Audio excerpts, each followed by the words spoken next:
શાંતિ 11/8/2026 આજના મીઠા બાબાના મધુર મહાવાક્ય। મીઠા બાકો, બાપ દાદાના યાદ પ્યાર લેવાના છે તો સર્વિસેબલ બનો।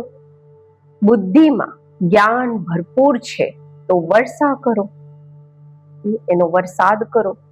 પ્રશ્ન છે, કયો નશો ભરેલા વાદળોને પણ ઉડાવીને લઈ જાય છે, વરસવા નથી દેતો? ઉત્તર છે, જો ફાલતુ દેહ અભિમાનનો નશો આવ્યો તો ભરેલા વાદળોને પણ ઉડાડી દેશે। વરસશે પણ તો સર્વિસના બદલે ડિસસર્વિસ કરશે। જો બાબાથી પ્યાર નથી, એમનાથી યોગ નથી, તો જ્ઞાન હોવા છતાં પણ જેમ કે ખાલી છે। એવા ખાલી વાદળ અનેકોનું કલ્યાણ કેવી રીતે કરશે? ઓમ શાંતિ। બાકી થોડા વાદળ બચ્યા છે। જેમ વરસાદ જ્યારે ઓછી થઈ જાય છે તો સાગરની ઉપર વાદળ નથી હોતા, ઠંડા થઈ જાય છે, એમ અહીંયા પણ ઠંડા થઈ જાય છે। વાદળો એમને કહીશું જે રિફ્રેશ થઈને જઈને વરસાદ વરસાવે છે। જો કોઈ વરસાદ નથી કરતા તો એને વાદળ થોડી કહીશું। આ છે જ્ઞાનના વાદળ, એ છે પાણીના વાદળ। જ્ઞાનના વાદળ આવે છે જ્યારે સિઝન થાય છે, રિફ્રેશ થઈને જઈને બીજાને પણ રિફ્રેશ કરે છે। વાદળ પણ નંબરવાર હોય છે, કોઈ તો ખૂબ જોરથી વરસે છે। વાદળોનું કામ જ છે વરસવું અને મુરઝાયેલા છોડવાઓને રિફ્રેશ કરવા। જેમનામાં પૂરું જ્ઞાન છે તે છુપા નથી બેસતા, એમને બાબાનું ડાયરેક્શન પણ નહીં જોઈએ, છે જ વાદળ, આવતા જ ભરીને આવે જ છે ભરીને વરસવા માટે। જ્યાં જુઓ કલરાઠી જમીન છે, એ વાદળો જુએ છે અહીંયા કલરાઠી જમીન છે તો જઈને એને હરીભરી કરવી જોઈએ। મહારથી બાળકો તો બધા સેન્ટર્સને સારી રીતે જાણે છે, કયું સેન્ટર ઠંડુ છે, કયા સેન્ટર્સના બાળકોને વધારે તોફાન આવે છે। મહારથી સર્વિસેબલ સારી રીતે જાણે છે। બાબા પણ હંમેશા કહે છે, સર્વિસેબલ બાળકોને યાદ પ્યાર આપજો। સારા સારા વાદળ સર્વિસ પર જશે। પ્રદર્શનીમાં પણ કોઈ બધા એક રસ નથી સમજાવતા। મુખ્ય વાત જ આ છે, ગીતાના ભગવાન નિરાકાર પરમ પિતા પરમાત્મા છે, નહીં કે સાકારી શ્રી કૃષ્ણ। સમજાવવાનો ખૂબ સારો ઢંગ જોઈએ। આખો દિવસ આ વિચાર રહેવા જોઈએ કે બધાને જઈને જગાડીએ। બધા ઘોર અંધકારમાં પડ્યા છે, બધાને પ્રેમથી સમજાવતા રહો કે બે બાપ છે, એક હદના અને બીજા બેહદના। બેહદના બાપને જ પતિત પાવન કહે છે। અત્યારે તમને બાળકોને બુદ્ધિ મળેલી છે। દુનિયાના મનુષ્ય જોવામાં ભલે ભપકાવાળા છે, પરંતુ છે પથ્થર બુદ્ધિ। બાપ પોતે કહે છે, આ સાધુ નામવાળાઓનો પણ મારે જ ઉદ્ધાર કરવાનો છે। એ પણ રચયિતા અને રચનાને નથી જાણતા। સતયુગથી લઈને પછી આ જ્ઞાન પ્રાયઃ લોપ થઈ જાય છે, ગુમ થઈ જાય છે, પરંતુ આ કોઈને પણ ખબર નથી। શાસ્ત્રોમાં આ જ્ઞાન છે નહીં, એનાથી કોઈની સદગતિ થઈ નથી શકતી। ગીતાનું માન કેટલું છે, પરંતુ એ તો છે ભક્તિ માર્ગ। બાપ તો પતિત પાવન છે, એ બેસીને રાજયોગ શીખવે છે, તો જરૂર રાજાઈના માટે નવી દુનિયા જોઈએ। બાપ જ આવીને રાજયોગ શીખવશે. આ પણ અત્યારે તમને ખબર પડી છે. જેમને કલ્પ પહેલા સમજાવ્યું હશે એમને જ અત્યારે સમજાવશે, પછી સમજશે. આ લડાઈ કોઈ એ નથી જેમ હંમેશા ચાલતી આવી છે. 8-10 વર્ષ ચાલીને પછી બંધ થઈ જશે. ડ્રામા અનુસાર બોમ્બ્સ જે બન્યા છે એ કોઈ રાખવા માટે નથી. પતિત મનુષ્યનું મોત થયા વગર સતયુગ આવશે નહીં. શાંતિ કેવી રીતે સ્થાપન થાય આ પણ સમજાવવું પડે. શાંતિ સ્થાપન કરવી કે શ્રેષ્ઠાચારી દુનિયા બનાવવી, આ તો એક બાપનું જ કામ છે. બાપ કહે છે બીજાના સંગથી બુદ્ધિનો યોગ તોડી એક સંગ જોડવાનો છે. દેહ સહિત જે કંઈ પણ જોવામાં આવે છે આ બધાથી તોડવાનું છે. અત્યારે અમારે પાછા જવાનું છે તો ઘરને જ યાદ કરવાના છે. અત્યારે તમે સમજો છો આ છે મૃત્યુલોક. અમે અમરલોકમાં જવા માટે અમર કથા સાંભળી રહ્યા છીએ. દેવતાઓને કહેવામાં આવે છે દેવી ગુણોવાળા મનુષ્ય. અહીંયા તો એક પણ હોઈ ન શકે. શ્રી કૃષ્ણના માટે પણ કેટલી ગ્લાનિ લખી દીધી છે. કંઈ પણ બુદ્ધિમાં નથી આવતું. અત્યારે તમને બાળકોને સારી રીતે પુરુષાર્થ કરવાનો છે. દૈવી ગુણ ધારણ કરવાના છે. દૈવી ગુણ કોને કહેવામાં આવે છે એ પણ સમજાવવામાં આવે છે. સંપૂર્ણ નિર્વિકારી જરૂર બનવાનું છે. આ છે મુખ્ય પહેલો ગુણ. જ્યાં ત્યાં તમે જુઓ પવિત્રની આગળ અપવિત્ર માથું ટેકવે છે. સતયુગમાં છે જ પવિત્ર તો ત્યાં મંદિર હોતા નથી. પછી જ્યારે પૂજારી બને છે તો મંદિર બનાવે છે. જે પાવન હતા એ જ પતિત બને છે. આ છે ઘણા જન્મોનો અંતનો જન્મ. બાપ કહે છે આ જૂની દુનિયાને, જૂના શરીરને પણ ભૂલવાનું છે. આ જૂની દુનિયાને હવે ખતમ થવાનું છે. એનાથી આને ખલાસ થવામાં વાર નહીં લાગશે.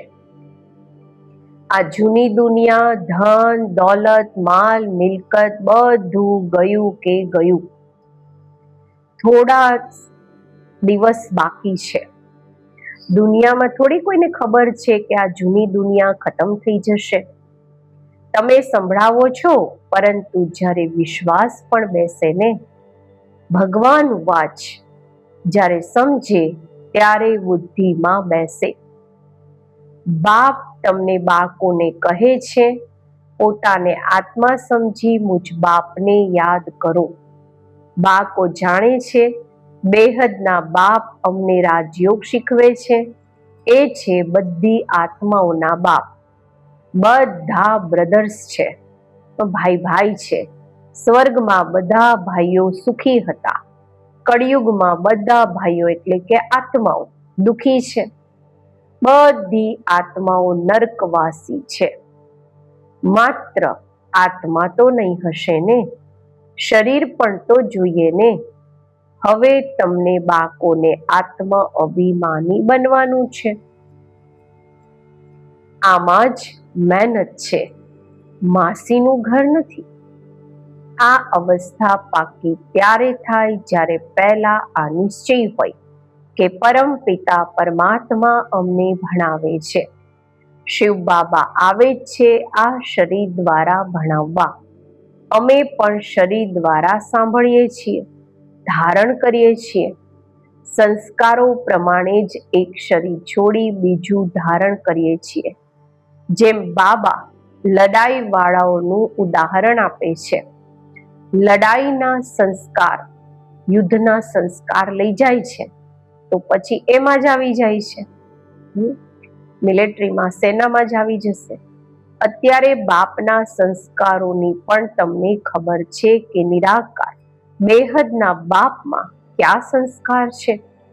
એ મનુષ્ય સૃષ્ટિના બીજ રૂપ છે, પતિત પાવન જ્ઞાનના સાગર છે. એ જ આવીને પાવન બનાવશે. બાપ કહે છે મામેકમ યાદ કરો તો તમારા જન્મ જન્માંતરના વિકર્મ વિનાશ થશે, નહીં તો ખૂબ સજાઓ ખાવી પડશે. પદ કંઈ પણ નહીં મળશે. અત્યારે બાકો જાણે છે કે બાબા અમને સહજ રસ્તો બતાવી દે છે. કહે છે મન મના ભવ. આ અક્ષર પણ ગીતામાં છે, પરંતુ આનો અર્થ નથી સમજતા. બાપ કહે છે મામેકમ યાદ કરો, દેહ સહિત દેહના બધા ધર્મોને છોડી પોતાને આત્મા સમજી મુજ પરમપિતા પરમાત્માને યાદ કરો. યાદને જ યોગ અગ્નિ કહેવામાં આવે છે.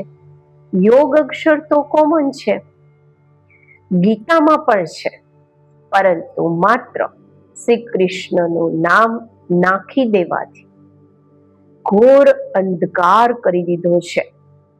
અત્યારે તમે સમજાવો છો તો કહી દે છે આ તમારી કલ્પના છે, કંઈ પણ ખબર નથી પડતી. એમને વારસો તો લેવાનો જ નથી.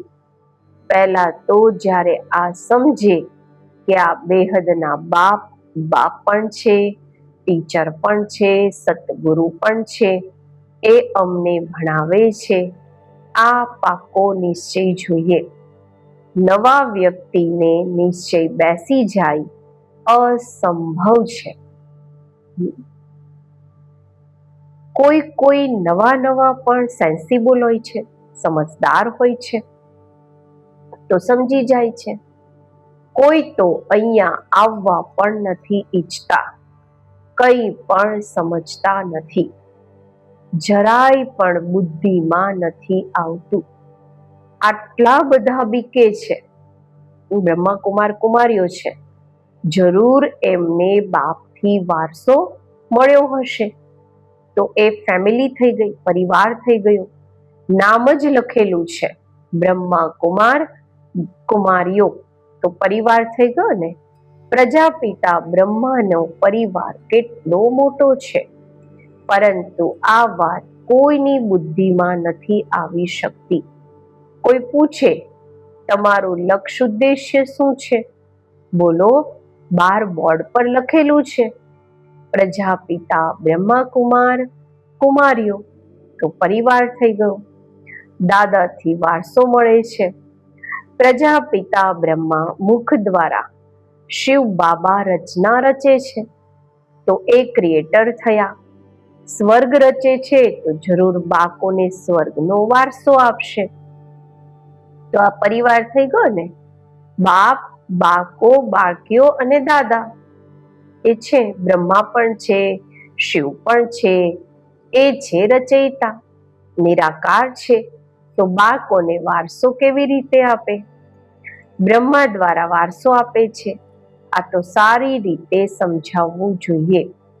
આ તમારા બાપનું ઘર છે.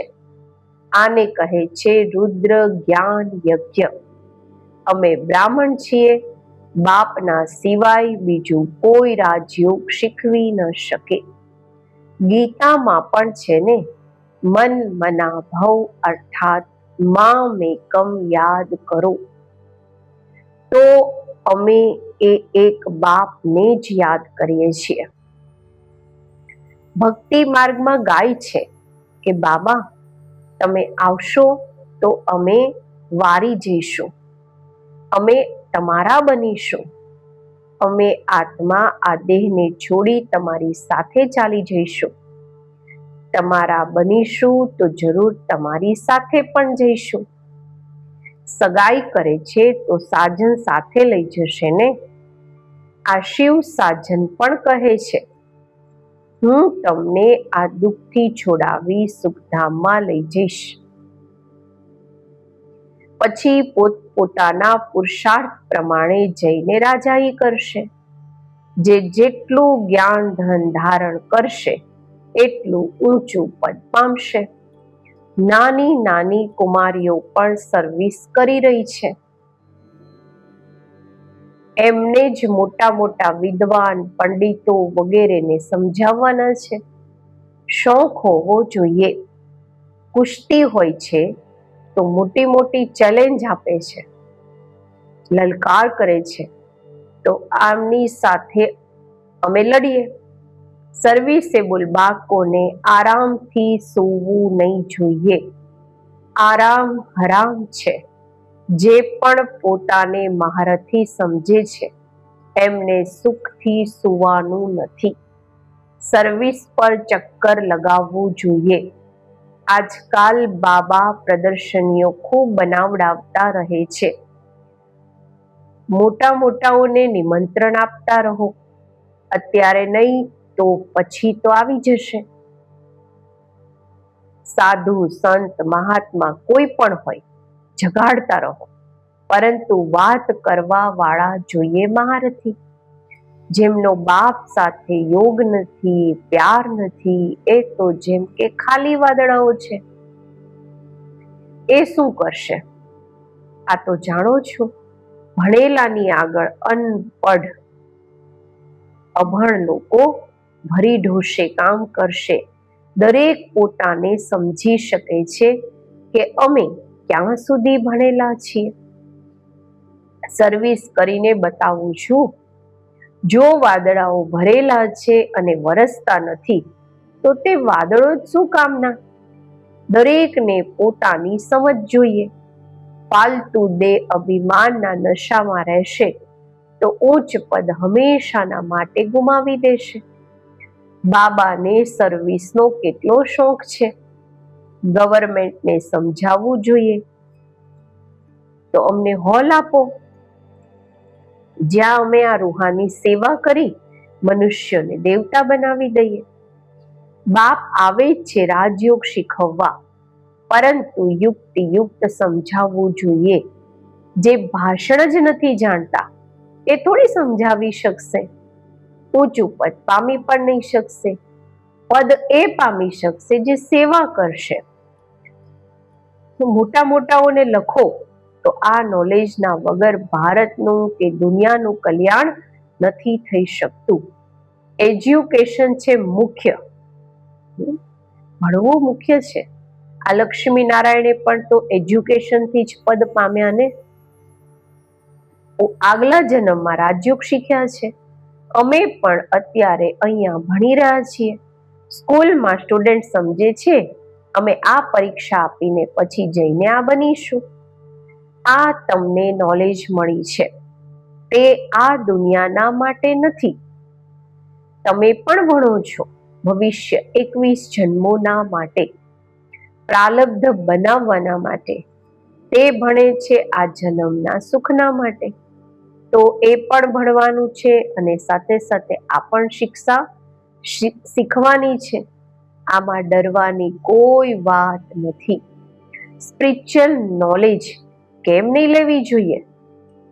આધ્યાત્મિક જ્ઞાન છે. બાબા કહે છે કેમ નહીં લેવું જોઈએ? ચિત્ર લઈને જઈને સમજાવવું જોઈએ. બોલો, નોલેજ બધાના માટે ખૂબ જરૂરી છે, પરંતુ બાળકો હજુ ઊભા નથી થયા. નોકરી ટોકરીમાં ફસેલા જ રહે છે. બંધન મુક્ત છે તો પછી સર્વિસમાં લાગી જવું જોઈએ. શ્રીમત પર બધા ચાલવા વાળા તો છે નહીં. વચ્ચે માયા ઘોટાળો મારી દે છે. કોઈ બાળકોને શોખ ખૂબ છે, પરંતુ નશો નથી ચડતો કે અમે જઈને અનેકોનું કલ્યાણ કરીએ. તો બાબા પણ સમજે, જ્યારે કે બાલિક થઈ ગયા તો ગુટકા કેમ ખાવા જોઈએ? કહી શકે છે કે અમારે તો ભારતનો ઉદ્ધાર કરવાનો છે, સાચી સેવા કરી મનુષ્યને દેવતા બનાવવાના છે. બાબાને તો વંડર લાગે છે, નશો નથી ચડતો. એટલે બાબા કહે છે રજો બુદ્ધિ છે. જેમને જ્ઞાન સંભળાવવાનો નશો નથી, બાબા એને કહે છે રજો બુદ્ધિ છે. ચાન્સ ખૂબ સારો છે.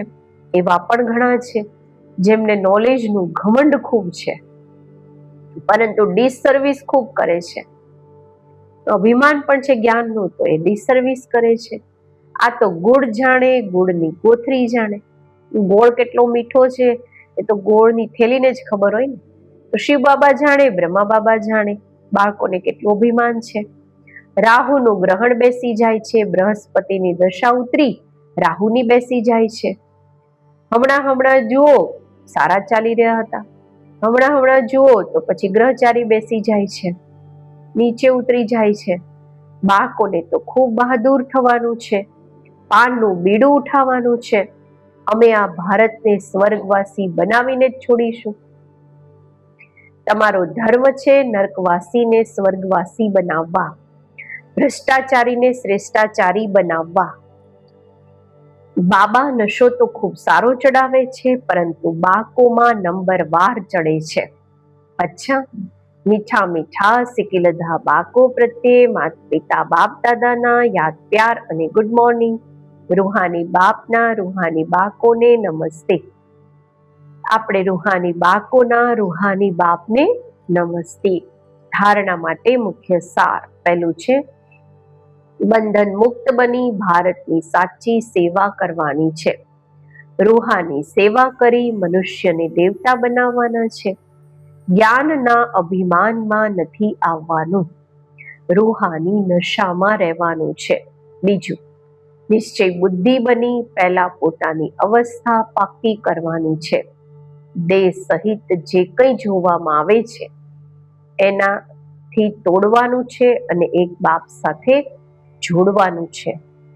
આજનું વરદાન, કરવું અને કહેવું આ બંનેને સમાન બનાવીને ક્વોલિટીની સેવા કરવા વાળા સાચા સેવાધારી ભવ. તો બાબા કહે છે હંમેશા અટેન્શન રહે કે પહેલા કરવાનું છે પછી કહેવાનું છે. કહેવું સહજ હોય છે, કરવામાં મહેનત છે, મહેનતનું ફળ સારું હોય છે. પરંતુ જો બીજાને કહો છો, પોતે કરતા નથી, તો સર્વિસની સાથે સાથે ડિસર્વિસ પણ પ્રત્યક્ષ હોય છે. જેમ અમૃતની વચ્ચે વિષનું, ઝેરનું એક બુંદ પણ, એક ટપકું પણ પડે છે તો બધું અમૃત વિષ એટલે કે ઝેર બની જાય છે. એમ કેટલી પણ સર્વિસ કરો, પરંતુ એક નાનકડી ભૂલ સેવાને સમાપ્ત કરી દે છે. એટલે પહેલા પોતાના ઉપર અટેન્શન આપો, ત્યારે કહેશે સાચા સેવાધારી. સ્લોગન છે, અનેકતામાં એકતા લાવવી, બગડેલાને બનાવવું, સુધારવું, આ સૌથી મોટી વિશેષતા છે. અવ્યક્ત ઈશારા, અપવિત્રતાના બીજને પણ સમાપ્ત કરી સંપૂર્ણ સ્વચ્છ પવિત્ર બનો. જ્યારે અપવિત્રતા અર્થાત કામ મહાશત્રુ સ્વપ્ન કે સંકલ્પમાં પણ વાર ન કરે, સામનો ન કરે, ત્યારે કહેશે ડબલ અહિંસક. સદા ભાઈ ભાઈની સ્મૃતિ સહજ અને સ્વતઃ સ્મૃતિ સ્વરૂપમાં રહે. ક્યારેય પોતાની સંપૂર્ણ સતોપ્રધાન સ્ટેજથી નીચે ઉતરીને પોતાનો ઘાત નથી કરવાનો. આત્માના અસલી ગુણ સ્વરૂપ અને શક્તિ સ્વરૂપ સ્થિતિથી નીચે આવવું અર્થાત વિસ્મૃત થવું. આ પણ બાબા કે છે આત્માના અસલી ગુણને ભૂલી જવા, શક્તિ સ્વરૂપથી નીચે આવવું એને ભૂલી જવા. એનો મતલબ શું છે? આ પણ પાપના ખાતામાં જમા થાય છે. ઓમ શાંતિ.